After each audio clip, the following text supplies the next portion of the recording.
on est arrivé avec des chiffres de population, de ressources halieutiques sur le bar. La commission nous a sorti ces chiffres, elle nous a dit non, nous on n'a pas les bons, vous n'avez pas les bons chiffres, donc voilà nos chiffres. Et nous, on décide d'interdire, c'est le no-kill toute l'année. Moratoire, 5 ans, enfin au moins jusqu'au prochain conseil, quoi, sur l'année. Et donc nous, on n'était pas d'accord. Le problème, c'est que on était tout seul à défendre le projet. La France était toute seule. Nous, on avait négocié, bien évidemment, d'autres espèces, mais on était tout seul à défendre cette exception sur la barre par jour par personne. Ce qu'on a obtenu, c'est d'avoir une étude du CIEM qui puisse nous permettre de mesurer la ressource, et en fonction de l'étude du CIEM, la commission donnera un avis pour réautoriser ou pas un bar par jour par personne sur une période transitoire. Pour l'instant, j'attends l'avis. Alors si l'avis est favorable, on va pouvoir récupérer une période, la période des beaux jours, donc ce qui n'est pas plus mal. Et si l'avis n'est pas bon, selon ce qu'ils nous diront, on restera malheureusement comme ça, et il faudra attendre la prochaine négociation. Un truc qui m'échappe, il y a d'autres questions que je voulais vous poser, très techniques.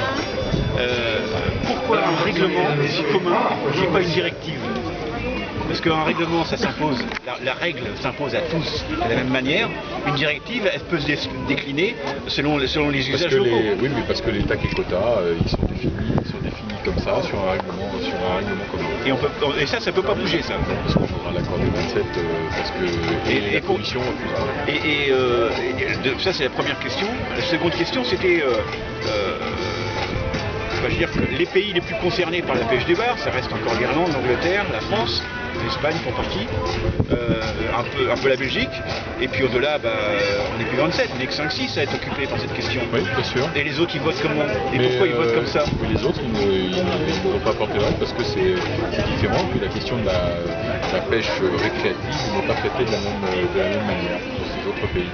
En France, on sait que c'est une pêcherie importante c'est un tiers du monde, qu'on a beaucoup d'adhérents dans les associations, sur la Bretagne, sur la Manche, là, Manche du Nord, puis là où c'est l'Angleterre traite les choses différemment. L'Irlande aussi, vous avez beaucoup de professionnels là-dessus. Moi je sais qu'on a des ligneurs, ça peut être compliqué, ceux qui ont des petits bateaux qui ont ça comme un complément de revenu, ou des choses comme ça, on sait que ça peut être compliqué. Moi, ce qui me chagrine, c'est que sur la question purement de la pêche professionnelle, autant les ligneurs, il y a 15 ans, les gens vivaient de leur pêche. Oui, c'est vrai. Ils avaient à peu près 50 000 euros de revenus annuels, de chiffre d'affaires. Je parle des ligneurs, exclusivement.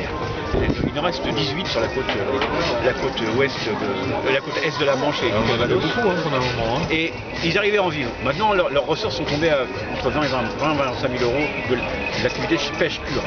Donc, ils sont les premiers à pâtir de l'affaiblissement de l'espèce. Pourtant, on autorise encore, même marginalement en termes de pêche annexe, le chalutage du bar.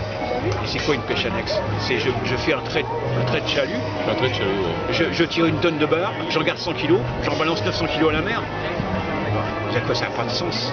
Ça n'a pas de sens. Ça fait partie aussi des choses, vous savez, quand je suis allé à la commission, j'avais demandé un rendez-vous au commissaire européen en charge de la pêche, pour lui demander à ce qu'on révise le mode de fonctionnement quand on négocie sur la période des tacs et quotas. Parce que nous, ce que l'on veut, c'est pouvoir venir sur la pêche du bar, c'est pouvoir venir avec nos données, et sur des données objectivées, qui soient des données qui nous soient fournies par les associations, comme les vôtres, par les professionnels, qu'on puisse objectiver les données et de dire voilà, nous on estime que la ressource, voilà ce qu'elle pèse.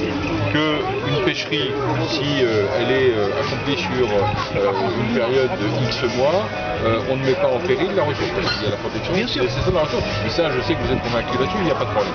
Et le problème, c'est que quand vous débattez de ça à 3 h du matin, vous venez avec vos chiffres, vous n'avez pas pu les objectiver avant, avec la commission. Que la commission nous sort ces tableaux en disant voilà ce que l'on a. On n'a pas le temps de pouvoir retourner sur le terrain, d'objectiver les choses, de pouvoir faire des comparaisons. Donc nous, on a demandé à ce qu'on puisse travailler plus en amont pour permettre justement d'objectiver les choses. Parce que ce qui nous soucie aussi, c'est-à-dire que cette lourdeur à la fois c'est pas une remise en cause du fonctionnement de l'Europe, hein. C'est pas notre objet.